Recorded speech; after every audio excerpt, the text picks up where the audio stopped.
The forge was cold. The ash came up past her wrist, gray and fine as milled flour, and she was 26 years old and 3 weeks out of work the morning her glove closed on something hard and square down in the fire pot. She had bought the place for $1.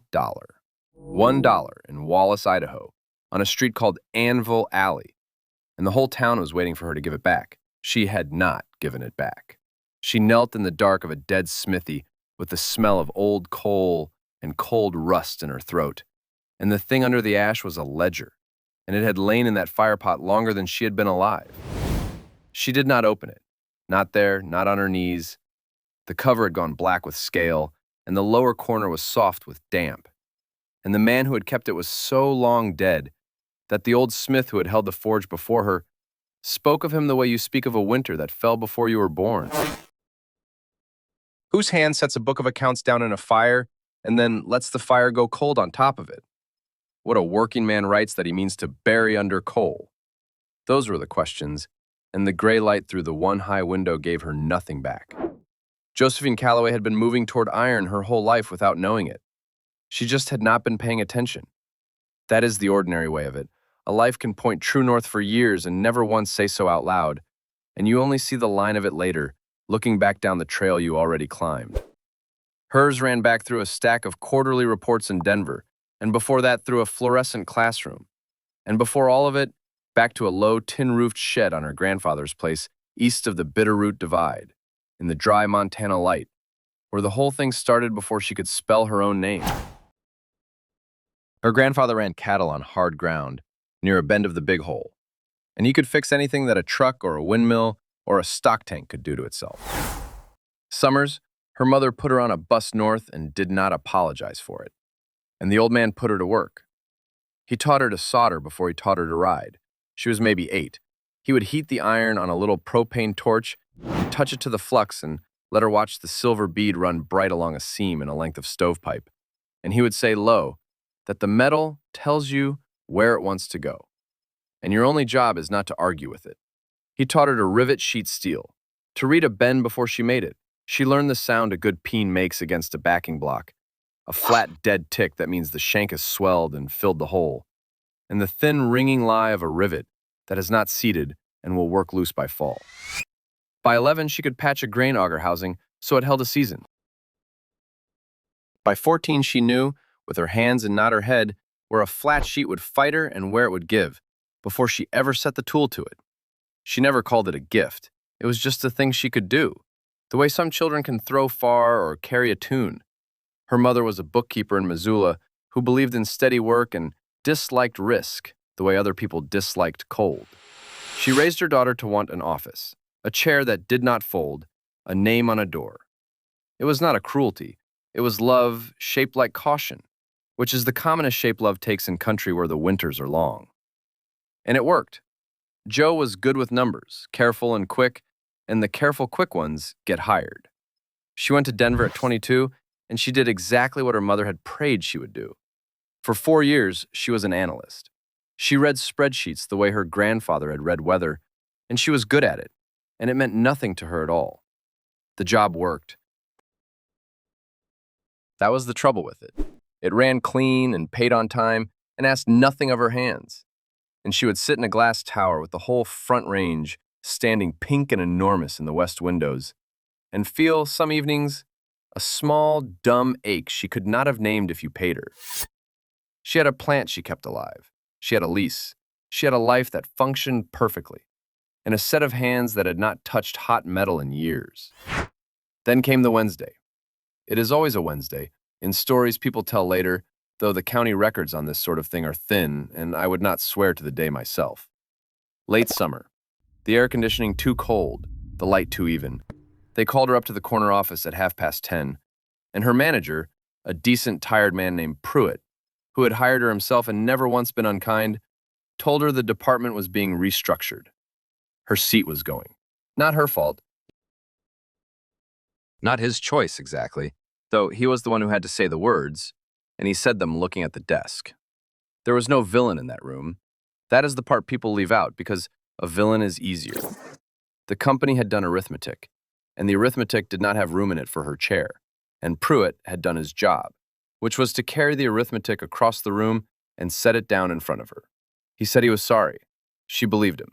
He said, if it helps, that she was one of the best he'd had. And it did not help. And they both knew it would not. And he said it anyway because there was nothing else on the shelf to hand her. She had $11,000 saved. She sat in her car in the parking structure and did the sum she was trained to do. And the sum was ugly. Rent in Denver ate money the way a green fire eats a slash pile, fast and without noise. $11,000 was 4 months of the life she had. Maybe 5 if she stopped everything that made the life worth having, which was a strange bargain, paying to keep a thing by starving out the reason to keep it. 4 months. The number sat there in the dark of the parking structure, and it was already smaller than it had been that morning, and it would keep getting smaller no matter what she did. So she did not renew the lease. She sold the good couch and the good chair to a couple who came in a borrowed van, and she gave the plant to a neighbor, and she put what was left into the back of a 15-year-old Toyota. This is the part where I owe you the inventory, because the whole of what a person carries out of one life and into another will fit, it turns out, in a space smaller than you would guess. There was a canvas duffel of clothes, most of them wrong for what was coming. There was her grandfather's soldering iron, the good copper one, wrapped in a shop rag, the only thing of his she had asked for when he died. A cast pan. A sleeping bag rated to 15 degrees, bought hopeful. 2 boxes of books, a folding knife, a tin of his old rivets she had kept for no reason for 11 years and now had a reason for. $400 in cash folded in a sock, and the rest in a checking account she watched the way you watch a snow line drop. That was the estate of Josephine Calloway, 26, formerly of Denver. It rode west behind the driver's seat and did not weigh much. She did not have a plan so much as a direction. West and up. Out of Denver, the interstate ran her north first, and the plains held on longer than she wanted, brown and patient and enormous, the kind of country that makes you feel watched by nothing. Then Montana, and the land began to gather itself. And somewhere past Missoula, turning down toward the Idaho line, the mountains stopped being scenery and became a fact she had to drive through.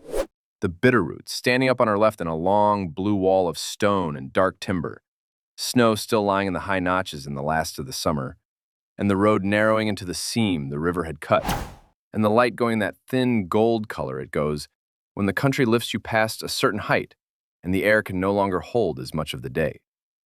Douglas fir and western red cedar closed over the road. The temperature gauge in the old Toyota dropped a few degrees just from the shade of them. She came down through the pass into the Silver Valley with her ears full and her hands loose on the wheel, past the old mine headframes rusting in the draws, into a narrow green country in Shoshone County, where the mountains came down close on both sides of the town, and the sky was a bright band overhead and nothing more. And there was Wallace at the bottom of it, brick and small and stubborn, tucked into the canyon like something that had decided a long time ago it was not going anywhere.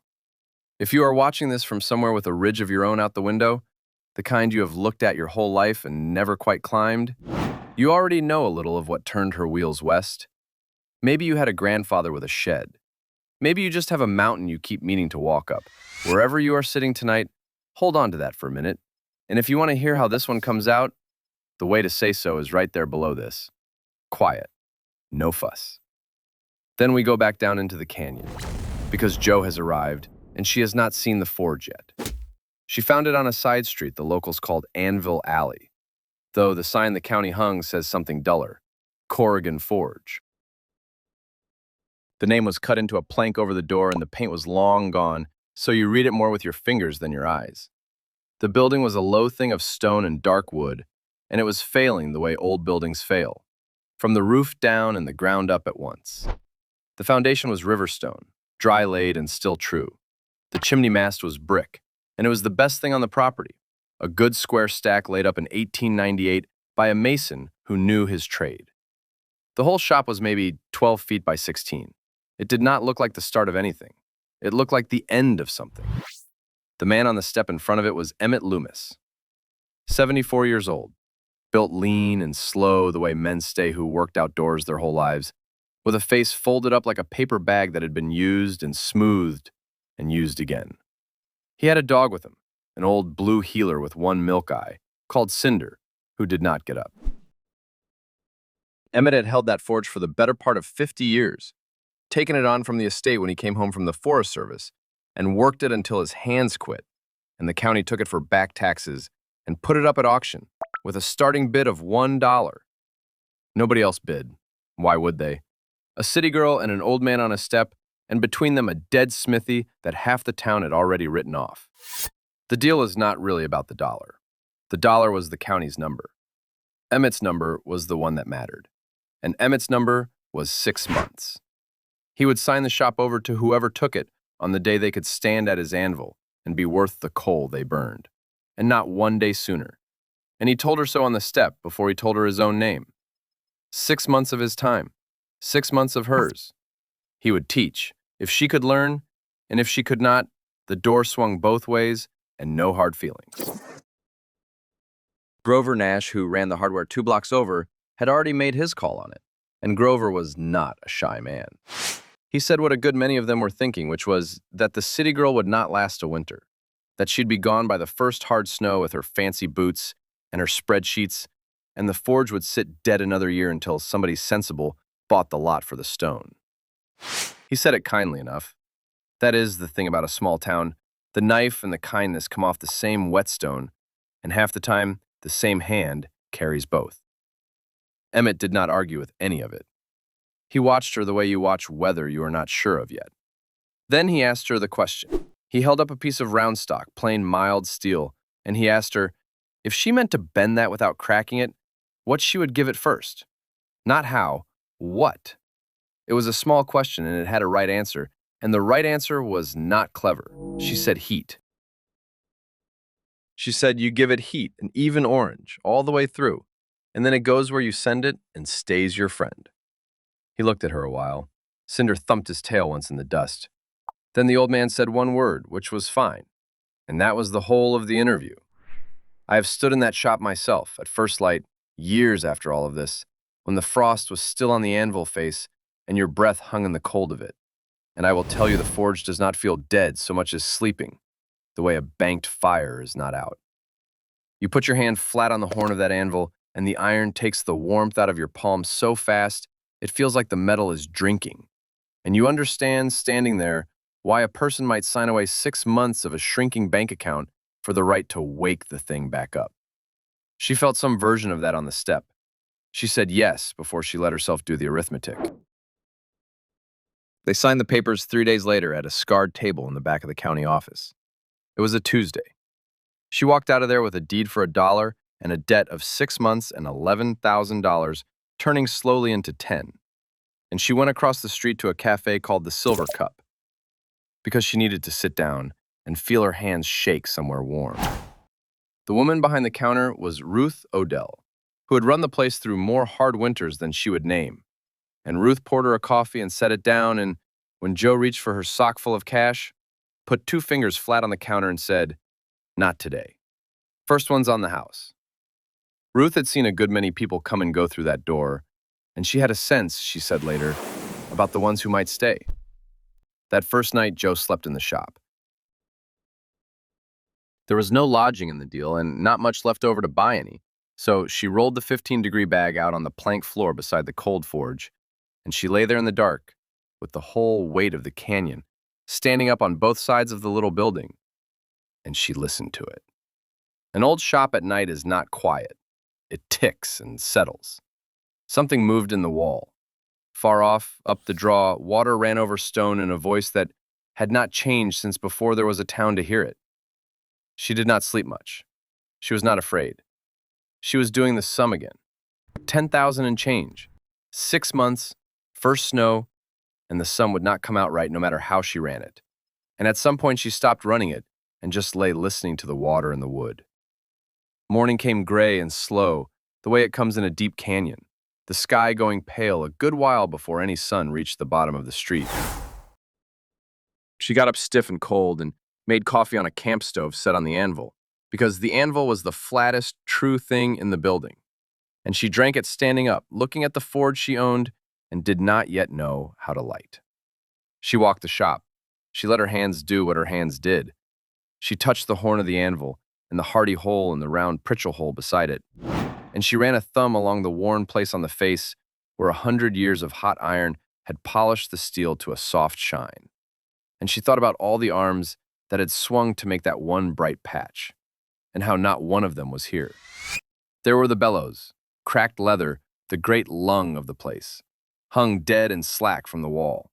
There was a swage block in the corner, a heavy square of cast iron, pocked with holes and grooves for shaping, so heavy she could not have lifted it alone if her life hung on it. There were tongs on a rack, a dozen pair, each made for one hold and no other, and drifts and a swage or two gone orange with surface rust. And it all had the particular stillness of good tools that have been set down by a hand that never came back for them. She stood in the middle of it in the gray light and understood, in a plain, wordless way, that every object in the room had outlived the man who arranged it. Emmett came by mid-morning with Cinder at his heel and did not knock, because you do not knock at a shop, and he found her standing at the forge. He looked it over the way a doctor looks at an old patient he knows too well. He told her a few things she would need before she could light it, and then, running a hand along the cold iron of the fire pot, almost to himself, he said the thing that changed the shape of her morning. He said the pot had not been properly cleaned out since Corrigan. Not since the old man died in it, near enough, back in 1932. I will not swear to that year. Some in town put it a year later. The register in the county office says 32, and when the lore and the register disagree, I've learned to trust the register. She heard that, and something in her went still. 90-odd years of ash and clinker and scale, packed down in the belly of that pot, undisturbed since a dead man's last fire. Any sensible new owner would have shoveled it out the first hour and never thought twice. But she was her grandfather's granddaughter, and she had a feeling in her hands she did not have words for. And instead of a shovel, she took a small hand rake and a brush, and she got down on her knees on the cold plank floor in the thin gray light, and she began to take the fire pot apart, one careful layer at a time, the way you clean something you suspect of hiding something. The ash came out in strata, and you could read it if you knew how. The loose gray top and the harder gray under it, and deeper, the black glassy clinker where the coal had once burned hottest and fused. It came up her forearms, cold and fine. It got in her nose and the back of her throat, that flat mineral taste of a fire long out. The shop was silent, except for the small, dry sound of the rake and, now and then, Cinder shifting his weight by the door. Emmett watched and said nothing, which from Emmett was a kind of blessing. Down and down she went, past where any working smith would have stopped, into ground nobody had touched since before her mother was born. And then the rake stopped. Not on stone, on something that gave back a different sound. A low, square knock. Wrong for the pot, and wrong for slag. A maid sound, a thing with corners sound, down at the very bottom of the fire pot, under the last black crust of a dead man's last fire. She set the rake aside. She reached in with her bare hand this time, fingers spread in the cold ash, and felt along it slow until she found the edge of it, an edge too straight to be an accident, and the gray light caught the corner of a thing that had no business being there at all. She did not pull it. That was the first thing her hands knew, and her hands were smarter than the rest of her about iron. You do not yank a thing out of a place that has rested for the better part of a century, not if you want it whole. She worked her fingers down along both straight edges instead and found the width of it, and then she rocked it, small and slow, the way you free a fence post that frost has taken, until the ash let go its grip with a soft, dry sigh, and the thing came up into her two open hands, heavier than a book that size had any right to be. It was a book. A ledger, bound in leather that the years and the heat had turned to something nearer horn, the cover cased in a skin of black scale that flaked under her thumb like the char off a burnt log. The lower corner had gone soft. Water had found it some time across the long dark of those decades and eaten the leather back to a pulp there, so that the last pages in that corner were fused into one blind wedge. But the spine held. The bulk of it held. It weighed in her hands like a flat stone off a creek bed, cold all the way through, cold the way only a thing long buried under ash can be cold. And it smelled of coal dust and old hide and the flat mineral nothing of a fire 90 years out. She did not open it there on the floor. She got up off her knees slow, both hands full, and she carried it into the gray wash of light under the one high window and set it on the workbench. And she brushed the scale off the cover with the side of her hand, easy, the way you brush frost from a windshield you do not want to scratch.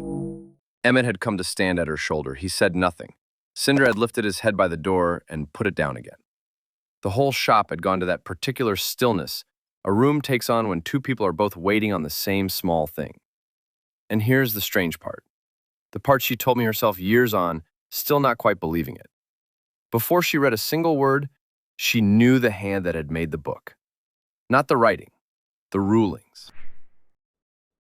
Whoever kept those accounts had laid out his columns with a straight edge and a made scribe, and the lines ran true across the page the way a good weld runs true, and the little cross strokes at the head of each column were struck once and clean, and never gone back over.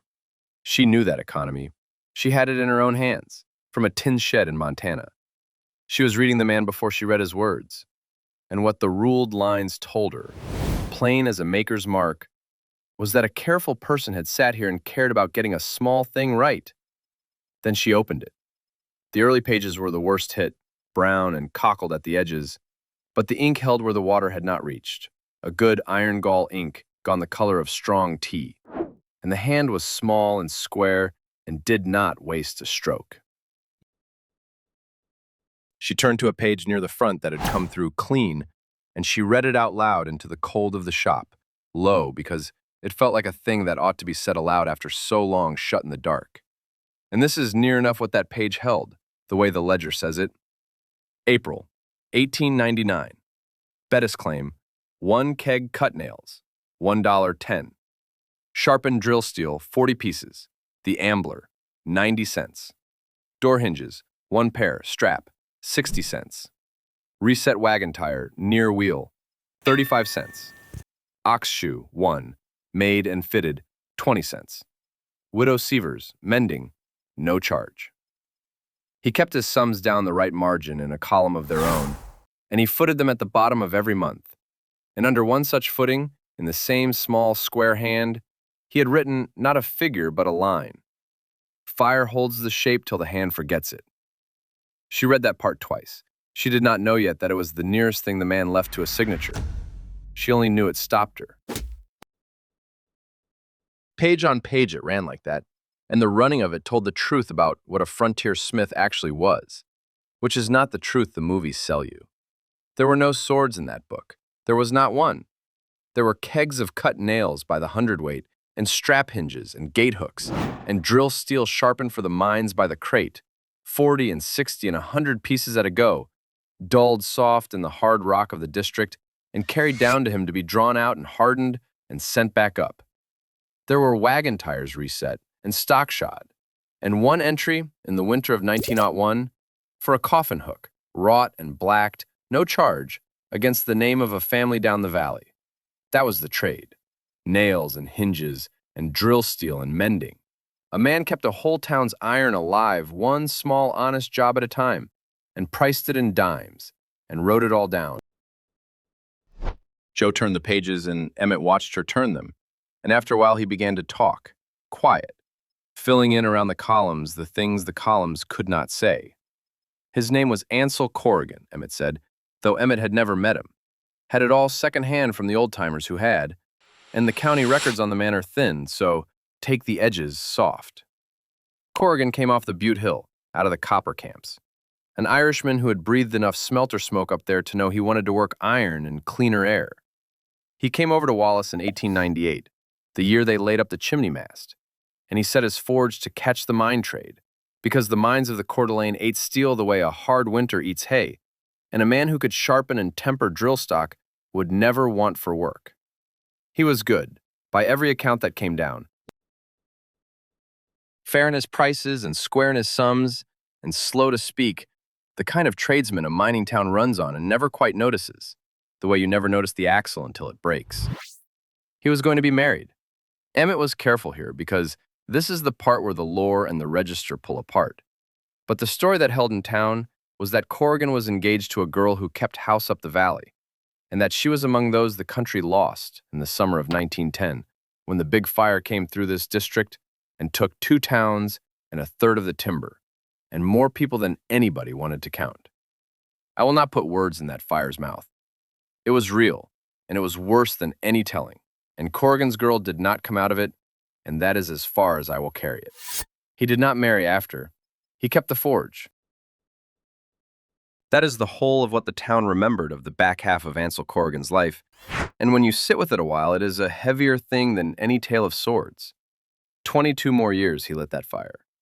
22 more years of nails and hinges and drill steel, of dimes footed up in a column down the right margin, of a small square hand ruling clean lines across a page in a shop where he ate alone and slept alone above the coal.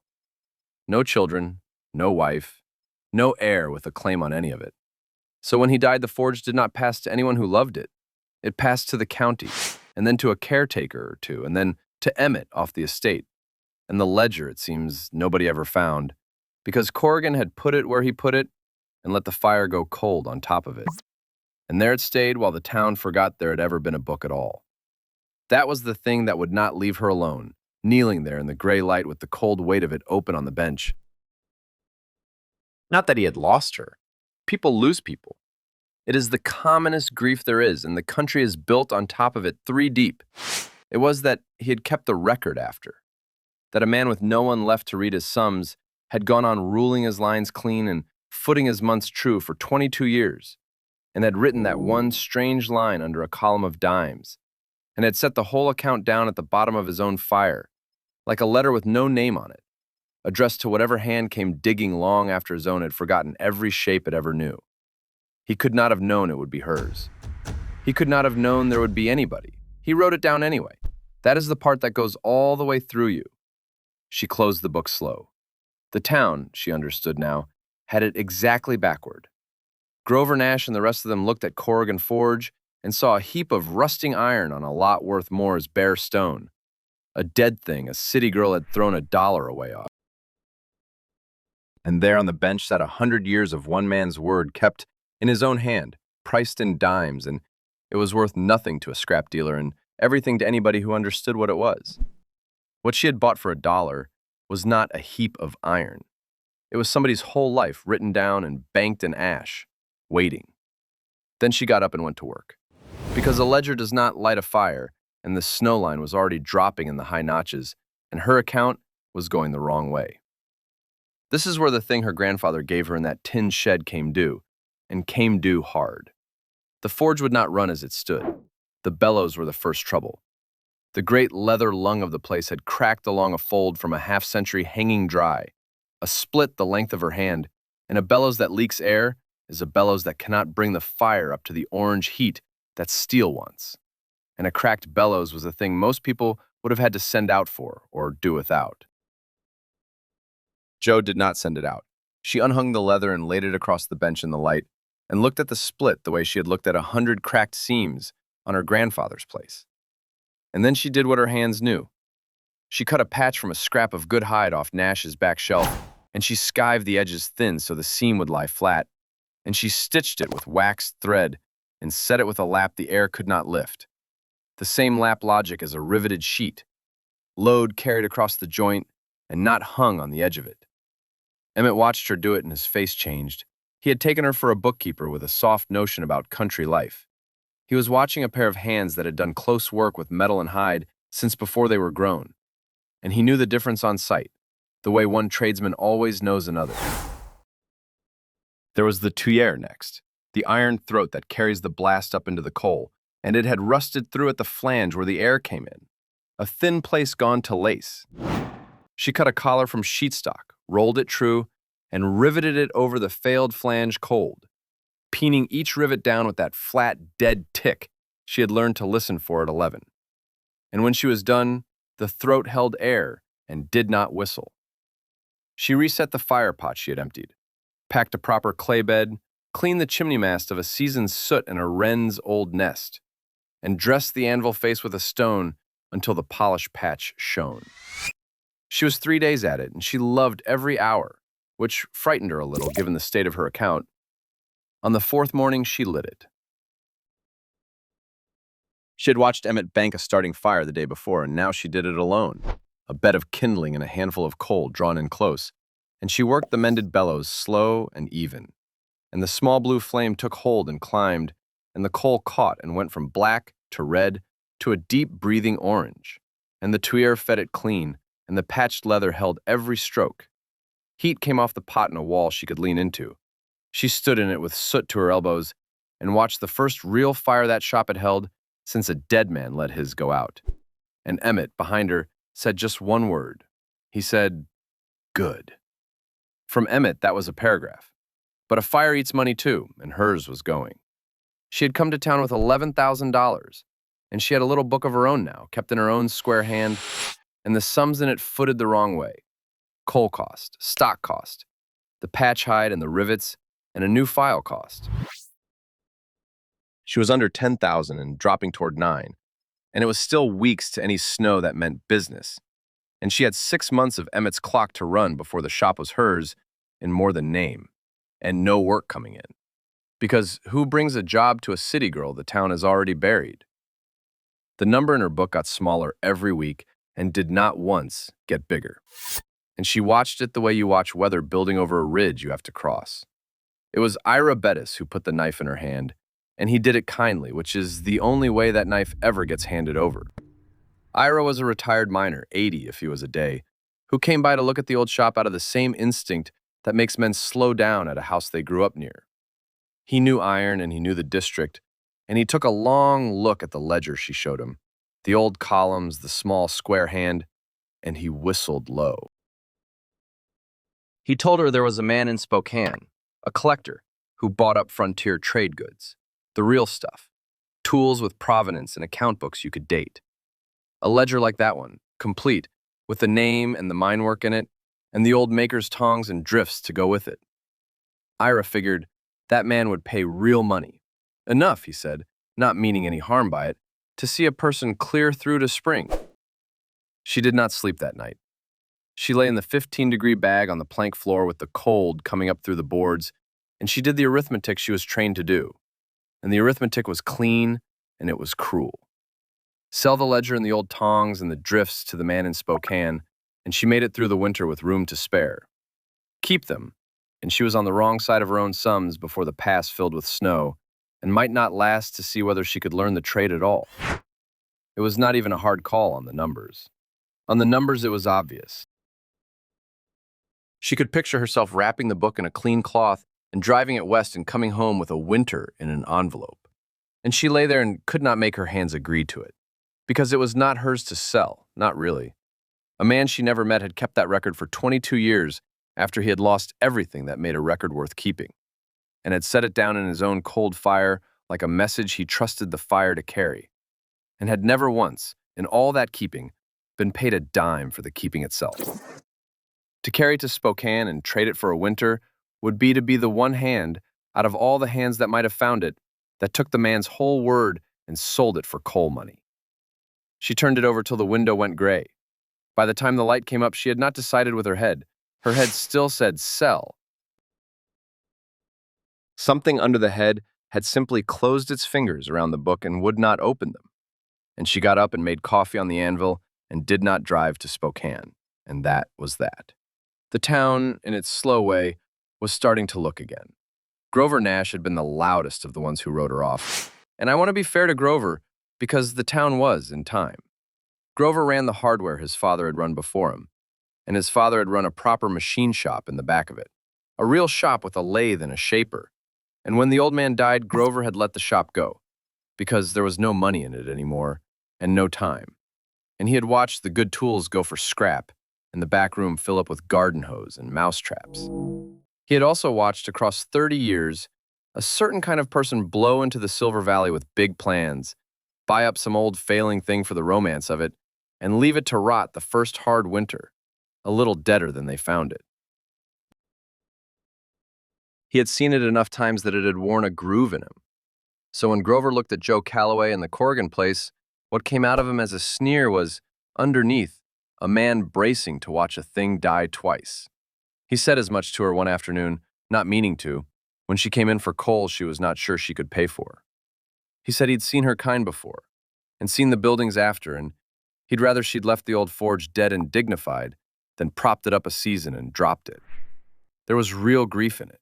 He was not wrong about the people he'd watched, and when you saw it that way from behind his counter with his father's dead shop at his back, you could stand for a moment in his boots and think, well, he has earned the right to that fear. He is not the villain of this. He is only a man who has seen too many good rooms go quiet. Then he loaded a sack of coal and a box of cut nails into her arms and told her, gruff, that she could settle when the shop turned $1. And no paper, because paper between neighbors went bad. That was Grover. The sneer and the sack of coal came off the same man, and if you only got one of them, you did not have him at all. Ruth Odell fed her, plain and steady, a bowl of something hot on the days Ruth judged she needed it, and no charge rung. And a girl named Dot Severs, 13 years old and all elbows, whose people had been in that valley since before the fire, started showing up after school to sweep the shop for nothing but the promise that when the forge was hot and steady, Joe would teach her to swing the hammer. Joe did not have the heart to tell her she was still learning the swing herself. The snow came to the high notches first, a white line dropping day by day down the dark timber of the peaks. And then one evening, the sky over the canyon went the color of a bruise, and the wind came up the valley ahead of it. And everyone in Wallace knew a real storm was riding in early, the kind that shuts the pass. Joe built her fire up against it. She wanted the shop warm, and she wanted, if she was honest, the company of a big, honest heat with the weather coming. And she banked the coal deep and worked the bellows, and the forge roared up brighter than she had yet dared it. And the whole little stone building filled with orange light and thrown shadow, while the first hard gusts hit the north wall and the old chimney mast moaned with the draw. It was in that light, feeding the fire, that she noticed the brick. Low at the base of the chimney mast, where the stone footing met the brickwork, one course sat proud of the rest. A single brick pushed out a finger's width from its neighbors, something she had cleaned right past 3 times without seeing. The heat had dried the old lime around it and shrunk it just enough to show. She set down the bellows handle. The wind hit the door and rattled it in the frame. She worked the loose brick with her fingers, and it came, dragging a little cloud of mortar dust, and behind it, the cavity ran back deeper than 1 brick's depth into the base of the mast, a made hollow, a hiding place. And down in the dark of it, her fingers found not stone and not soot, but cloth, oiled cloth gone stiff with age, wrapped tight around a bundle of something flat and hard and heavier than it looked. And outside, the storm came down on Wallace in earnest and put the whole town out. The storm blew itself out before dawn, the way the early ones do, spending everything in one hard night and then going quiet. And Joe woke on the plank floor to a silence so total it had a weight. She had not opened the bundle in the dark. She had held it a while by the dead firelight and then wrapped her coat around it and slept with it against her. And now the light came up the canyon slow and clean off new snow, a light that has been washed. And she carried the oiled cloth to the bench and unwound it in that light with cold fingers, one stiff fold at a time. The cloth had done its work. Whatever Corrigan had rubbed into it had kept the wet out for the better part of a century, and what lay inside had barely a freckle of rust on it. Iron. Flat pieces of iron, a dozen or more, each one worked and finished and drilled through at one end for a wire or a nail. And she laid them out on the bench in a row and stood over them a long moment before she understood what she was looking at. They were patterns, master shapes, the exact profile of a strap hinge, the sweep of a particular gate hook, the leaf of a fire set, the throat of a pair of tongs, each one made once, made perfect, and kept, so that a man could lay the master on the stock and scribe around it and make the 100th hinge match the first. That is how the trade moves from one hand to the next, and it moved that morning across 90 years into hers. A smith does not carry his patterns in his head, or not only there. He cuts them in iron and keeps them on a nail by the forge, and when he dies, they are the nearest thing he leaves to a set of instructions, the shapes of everything he knew how to make, waiting for a hand to lay stock against them. Corrigan had hidden his in the chimney base, the way you'd bank the coals of a fire you meant somebody, someday, to blow back to life. The ledger had been his word. This was his hand. He had left both, and he had left the both of them where only somebody willing to take the old shop apart, brick by brick, would ever find them. There was one piece in the bundle that was not a pattern. It was small, and it was finished on both faces where a pattern only needs the one. And it had no drill hole for a nail, and it fit in her palm and closed her fingers over of its own accord. A little leaf, wrought thin, veined with the back of a chisel, the stem curled to a loop. It was not stock for anything. It was made for its own sake, made the way a man makes a thing when his hands know more than the order calls for, and he cannot help himself. Who it had been for she would never know, and she did not try to guess out loud, and I will not either. She set it apart from the patterns, on the shelf over the anvil, where it has sat every day since. Then the winter set in for real, and she went to school on iron. Emmett came most mornings with Cinder and stood at her shoulder and taught her the trade the way it can only be taught, which is with a hammer in your own hand and a fire in front of you, and an old man telling you what you did wrong the instant you do it. She learned to draw out first because everything starts there, the long, patient business of making stock longer and thinner under the hammer, heat and blow and back to the fire, watching the color, orange to yellow and never past, because steel burned is steel lost. She spent a week making nothing but tapers. She spent a week making the tapers good.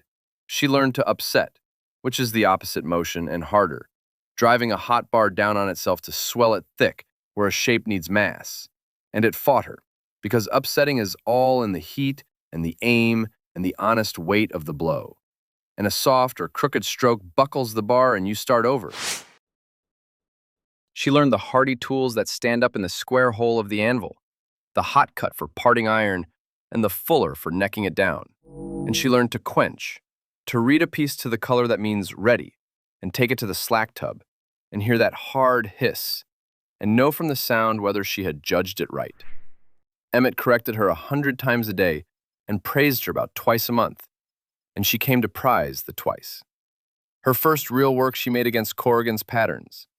She laid the master hinge on a flat of mild steel and scribed its profile, and cut and drew and drifted the pin barrel around a mandrel.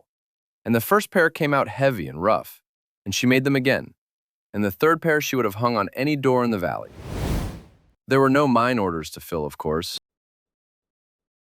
The Coeur d'Alene had gone quiet decades back. The big Galena mines shut or shrunk to a skeleton crew. No more crates of dull drill steel coming down the draw to be sharpened. That whole world that had built the shop simply gone. So she did what a country smith does when the mines die. She made hinges and hooks and fire sets and hasps, and she fixed things, gate latches and broken tools and the tongue of a hay wagon. The small, honest work that never entirely goes away as long as people own metal that breaks. And the number in her own little ledger stopped falling. That was the whole of the miracle, and it was miracle enough. A fire set sold to a couple restoring a house on Bank Street. A run of hinges for a man rebuilding a barn up the valley. Sharpening, always sharpening. Chisels and mower blades and axes. $1 here and 3 there. It never came in a flood. It came in a trickle that, carefully managed, was a little more than the coal and the stock cost her. And a person who has watched a number fall for months will tell you that the day it stops falling is a day you remember. She was not making a living yet. She was making the edge of one. In that country, in that trade, the edge of one was a thing to plant your feet on. The town came around the way small towns do, which is not with a speech, but with a customer. Grover Nash was the one who turned first, and he turned the way that cost him the most and meant the most, which was through work. A man came into the hardware wanting an old set of strap hinges matched, hand-forged, for a door too fine for the stamped ones off the rack, and Grover, who could have said he did not know of any such thing, jerked his thumb up the street toward Anvil Alley instead and told the man to go see the girl at Corrigan's. She did that kind of work now. It was not an apology. Grover never gave her one, and she never asked for one. It was better than an apology. It was a man who had braced to watch a thing die, putting his own name behind it, living. He came by himself, later, on some errand about the coal he'd fronted her, and he stood in the door of the warm shop and looked at the fire going and the hinges racked and the patterns hung on the wall, and he did not say much. He said it was good to see the old place lit. That was all. He had a father's dead shop at his own back, and he knew exactly what he was looking at. And he looked at it a while, and then he went back to his hardware. His father's shop stayed dead. Not every room gets a second fire, but he had stopped waiting for this one to go out, and for Grover, that was the whole distance a man can travel. Word of the ledger got around too, in its way. Somebody from the local historical society came to see it because a complete account book from a frontier smithy, dated and named and full of the district's mine work, is a rarer thing than gold in a country where the mines took most of the paper down with them when they went. They wanted it for the record. Joe thought about that a long time. She had Emmett's blessing on whatever she chose, and in the end, she did the thing that let the book do both its jobs. The original went to the society, climate kept and safe, where a book that had already outlived one century might make a second. And a clean facsimile came back to sit on the shelf over her anvil, close enough to read from, because a ledger locked in an archive is safe, and a ledger you can open is alive. And Corrigan's deserved to be both. Here it is worth stepping back from the shop a moment, because what Joe walked into that winter is smaller and rarer than most people know. Nobody keeps an exact count of working traditional blacksmiths in this country, but the people who would know put it in the low thousands. And of those, only a thin slice work a coal fire the old way rather than gas. And thinner still is the number who work a genuine frontier shop on its original ground. Most of the old smithies are gone. They went the way Corrigan's nearly went, sold for the stone, cleared for a lot, the tools scrapped in a war drive or rusted past saving, the account books used to start fires, or simply thrown out by heirs who saw only a heap of numbers in a dead man's hand. The mine forges of the Coeur d'Alene died with the mines, and that is most of the story of why so few are left in that particular country. A shop like Corrigan's did not exist for its own sake. It existed because the district under it ate steel, because the mining law of 1872 had thrown the whole territory open to the pick and the claim, and every claim needed drill steel kept sharp, and when the Galena played out and the big companies pulled back, the reason for the forge pulled back with them. The fire went out of 100 such shops across the West in a generation. And the hands that knew them died without passing the shapes along. And what survives now survives mostly behind glass. There is a mining museum in Wallace itself that keeps some of it, the drill steel and the tools and the photographs. And it is a good and honest place. And it is also, like every museum, a kind of grave with the light left on. Which is what made the small thing happening on Anvil Alley the uncommon thing it was. Not a museum, not a reenactment for the summer people who come up the valley to look at the old head frames. A cold forge lit again by a working hand, running the same fire on the same stone, under the same chimney a mason laid up in 1898, making iron for people who meant to use it. That is close to the rarest thing there is in this trade now. And it was happening because a laid-off analyst from Denver had thrown $1 at a heap of rust the whole town had written off, and because an old man had agreed to spend some of the little time he had left teaching her not to burn the steel. And she kept her promise to the girl. Dot Sievers had swept that shop all winter for nothing but a word, and when the forge was hot and steady, and Joe's own hands had stopped shaking on the hammer, she made good. She stood the girl at the anvil on a wooden box because 13 is short, and she put a light hammer in her hand and a bar of hot, mild steel under it. And she taught her the first thing, which is not strength and is not speed. It is to let the hammer fall and get out of its way and listen to the ring. Dot's first taper was terrible. Joe told her so, the way Emmett would have, and then told her the one thing she had done right, the way Emmett would have. And the girl came back the next day and the day after that. By then, he was Emmett to her, and had been for a while, though she could not have said the day it changed. Mr. Loomis was the old man on the step who held her 6 months over her head like a debt. Emmett was the one who came in out of the cold with cinder and drank her bad camp coffee and told her a hinge was crooked before she'd set the second nail. Somewhere in the drawing out and the burnt tapers and the 2 praises a month, the one had become the other. And when the 6 months were up and the shop was legally, finally, wholly hers, he signed the last paper at Ruth's counter over a slice of pie and did not make a thing of it. because he had decided a long time back that she was going to be worth the coal and had only been waiting for her to catch up to what he already knew. The year came around the way the year does in that canyon, and she learned to read it. First snow in October, early and dry, the flakes coming down through the light of the open forge door while she worked. The deep cold after, when the quench tub skinned over between heats and the anvil pulled the warmth out of a bare hand in a heartbeat. Then the slow turn, and one morning in March, a line of marten tracks stitched across the new snow outside the shop. The neat, paired prints of something that had come down out of the timber in the night to see about her scrap pile and gone back up.